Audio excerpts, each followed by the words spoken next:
So can UFOs evade cameras? Is that what's happening now? Is that what has always happened? In the continued interview and a lot of different sound bites and stories that have been coming out of this interview with whistleblower Matt Brown, he says there's a lot of different things that happen. He says Pentagon has a covert program to collect UFO images, and we have heard of that. Obviously, it's called Immaculate Constellation. So there's more that came out. There's a video here, and I'm going to play this piece from News Nation covering this, but let's play this, and then we'll talk about more about Matt Brown afterwards. We live in the Matrix. It's just much more boring than the movie. The whistleblower who says he stumbled upon a top-secret UFO program collecting UFO images and videos from classified military servers is revealing some of what he saw for the very first time. In an interview with investigative journalist Jeremy Corbell on his Weaponized podcast, former U.S. National Security official Matthew Brown describes but does not provide several videos that he says were gathered by the program called Immaculate Constellation. Brown claims that one video in particular stood out to him. He says he saw video of a UFO that looked like a large disc flying over what appears to be an ocean. He says it looked playful, that it was flying between the clouds and appeared startled at one point, as if it knew it had been caught on video. What do you mean it looked startled? What does that mean? You know, it's just looking at an area over the ocean is what it appears. And this thing just comes trundling along from, like underneath the cloud cover, comes up. And then right when it's like almost center frame, it scoots off to the side and like tries to get out of, like it comes into a area and going, oops, somebody spotted me. I can get out of it. Exactly. It was visibly, that's the feeling it had. Brown says he doesn't know what that UFO is, whether it is actually a UFO or one of our own or one of our adversaries or just something not of this world. So yes, we still don't know what these UFOs are or where they come from. But at the end of the podcast, Brown proposed his own theory. He claimed the government knows and is hiding it from the public, leaving, quote, normal people behind. Think they live here? Yes. For all intents and purposes? Yes. Always? I don't know about always, but it certainly appears that they have been here for most of recorded history. I think they're both just as powerful as we think, but also less. And I think there is not a single they here. Certainly multiple factions of the same species, if not multiple species. All right, joining us now is investigative journalist and co-host of the Weaponized podcast, Jeremy Corbell. Jeremy, first of all, did you see these videos yourself, or is he just describing them to you? Well, actually, very interesting. A lot of people have seen these videos within the intelligence community. You have to remember that Matthew Brown is a whistleblower, and he's talking about IMCON, Immaculate Constellation, which is the first thing that he got exposed to. However, I can tell you that with my investigations with George Knapp, over the last decade, we've been exposed to a lot of military film footage where we have seen some of the footage that Matthew describes. That wasn't in the IMCON or Immaculate Constellation report. This is footage that can be seen on some of the classified servers by anybody who has that access. Now, separate from that, people have leaked footage to me and George Knapp. That is not the case with Matthew Brown, but we were able to hear what he said and know that some of that footage does exist because I and George Knapp, we both have been exposed to some of it. All right, so for example, the footage that he described showing a disc that appeared playful with the clouds and then startled to be caught on camera, have you seen that? Yeah, I have seen that. And is it as he describes? It is.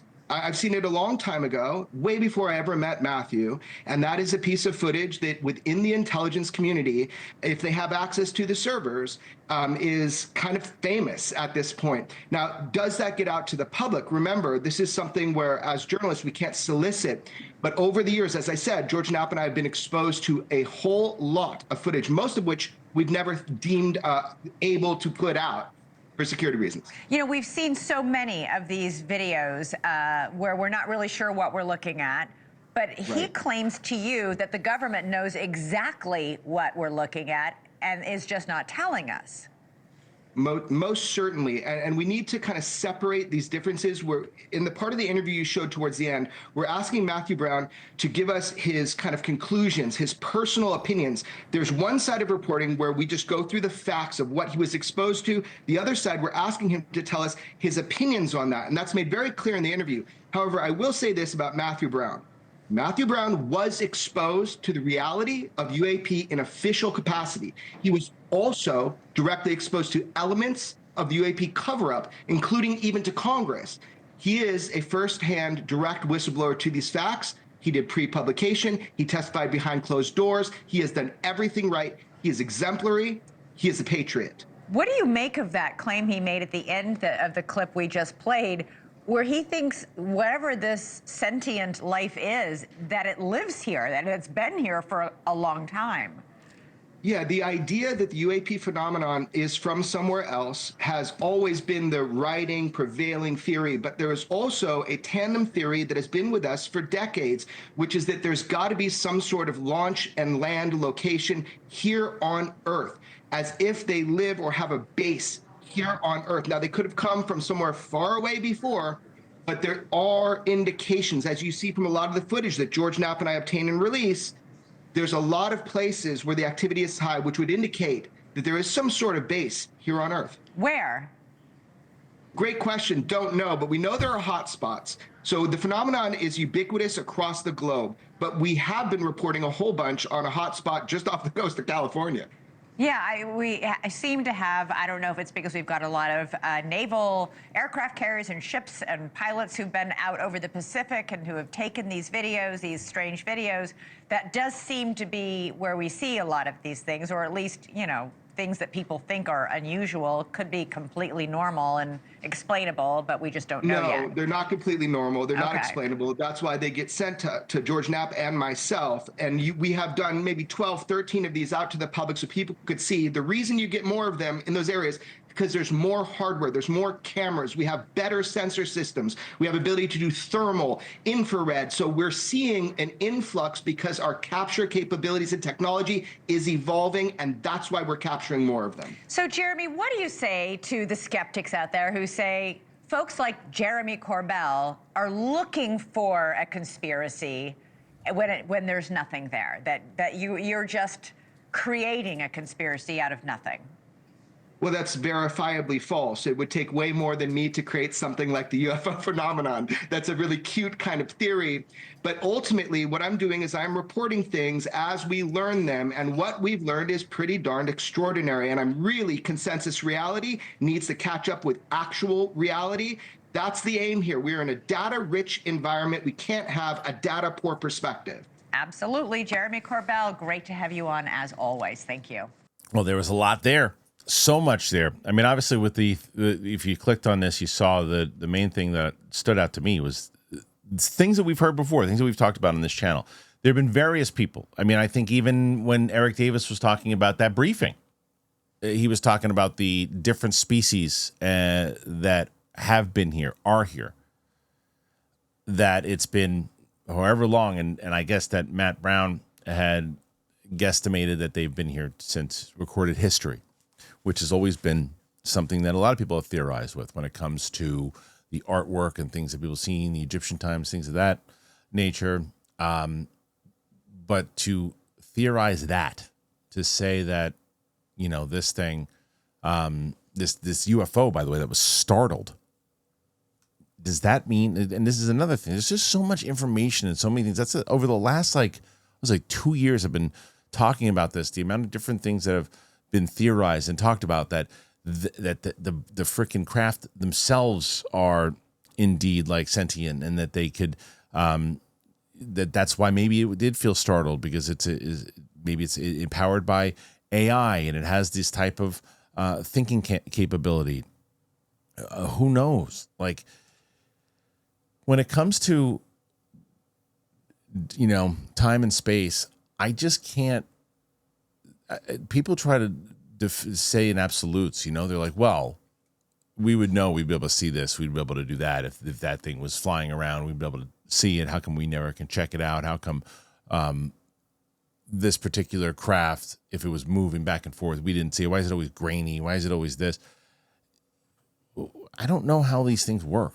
I don't know that if somebody knows, if it's the way that this particular craft is built, that maybe that's what happens when you film it. I don't know. Maybe the other side of it is that there's so much footage, and this is the thing, like Jeremy said, he's seen footage and he's seen this video that they're talking about. Maybe it is clearer. There is that clear footage that James Fox showed that those two guys who disappeared found. And that seems to be like one of the more realistic ones. So I don't know. There's footage apparently that people have seen that's very compelling. But as far as the species go and all those things, I mean, it's a lot to take in. And it does bring, once again, very similar to the stories I've been talking about lately with Burleson, Congress, everybody. Like, these are the types of guys that I want to see on the stand now. I want to see these. I don't want to see. I mean, look, Lukatsky has said some great things on podcasts, and I believe a lot of the stuff that he said, to be completely honest with you. There's been so many people that are out there that have talked on podcasts and other things that have been so compelling. But there's only been 3 guests really under oath that have been compelling. And that's been Grush, Fravor, and Graves. Those are the only 3.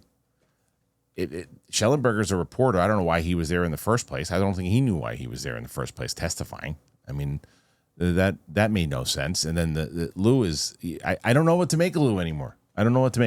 So, and he was saying the same stuff he was saying the whole everything and not being to say anything at all, and I can't tell you that, and then the Star Trek guy. So none of that stuff. And that hearing was an absolute disaster. The only thing that they brought up about that hearing that was interesting was the name of Immaculate Constellation, which the DoD says doesn't exist.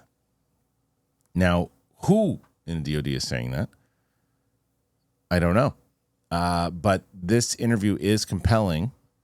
But I want to see Matt Brown in front of Congress. I want to see Jake Barber in front of Congress. I want to see Eric Davis in front of Congress. I want to see Gallaudet, excuse me, 4 people who were credible. I apologize to the great Tim Gallaudet. There's been 4 witnesses. So I'd like to see them up there again, talking more stuff, but I want to see like real information. I want to see this kind of information. Say this in front of Congress. Get this out in the public. What do you make of all this? What do you make of this report? What do you think about the fact that Jeremy says at the end that there's more coming with this? I think that is fair to say. There's other times that people say things and go like, oh, wait until you see what I drop tomorrow. It's going to be the biggest story in the history of this thing. The roof's going to be blown off the place, and then nothing ever happens. I don't think he did that here. I think he just said, there's more to come. Okay. All right. And I believe that. He's constantly working on stuff, so there's more to come, but what is it? And what's the next kind of big breakthrough going to be on this? Is it just going to be cool information? Because that's what we're getting right now. This thing is like ebbs and flows. It's like massive moment happens, and the massive moment was 2023, and then little things start to pop up, little big moments, if you will. The Lou Elizondo book, again, make of Lou whatever you want to make of him right now. The Jake Barber stuff, the Skywatcher stuff, like things, little big moments. Where's the big moment? 2023 Grush, big moment. There needs to be another big moment. Is that big moment another hearing and someone like a Matthew Brown getting out there and talking? We shall see. Put your thoughts in there. Let me know. What do you make of all of this? I am so curious to see this conversation keep going. So thanks for being here. We'll see you soon. Get us to 50,000 subscribers. We're very close to doing so. All you got to do is hit that button. Cost you nothing. Thanks for being here. Talk to you soon. Bye. I get very excited every time I get a chance to talk about Via. Man, I love Via. 420, it's right around the corner. There's no better time to elevate your wellness routine, whether you want to relax, recharge, refocus. Via has the perfect lineup for you. If you haven't tried them yet, you're really missing out. I've been telling you about them for months. They are the best. I use them all the time. The sleep gummies, oh my God. I'm telling you. I just told my buddy Chris about them. He's going to get them soon. Whether you need to unwind, refocus, boost your mood, Via is here to enhance your everyday and night. It's trusted by over 500,000 happy customers. Via is changing the game in natural wellness. blending powerful, high-quality hemp-derived ingredients to deliver real, effect-driven benefits. Whether you're looking to sleep better, that's me, have better libido, improve focus, recover, or simply relax, Via has a tailored solution just for you. With products ranging from 0 to high cannabinoid levels, Via lets you fully customize your experience to fit your needs. Doesn't matter what you're looking to support. It could be your daily wellness routine, enhance focus and clarity, or unwind with deep relaxation. Via has you covered. I wonder if you wonder, what do I do? Where do I go? Where do I start? Take Via's product finder quiz to get personalized recommendations tailored to your needs. It can take less than 60 seconds to complete. So if you're 21 and over, treat yourself to Via's annual Spring 420 sale, Black Friday level savings up to 35% site-wide right now, up to 50% off packs and bundles, and get a free gift and more savings with your first order using our exclusive code DTE at the link in our description. Plus, enjoy free shipping on orders over $100. Via.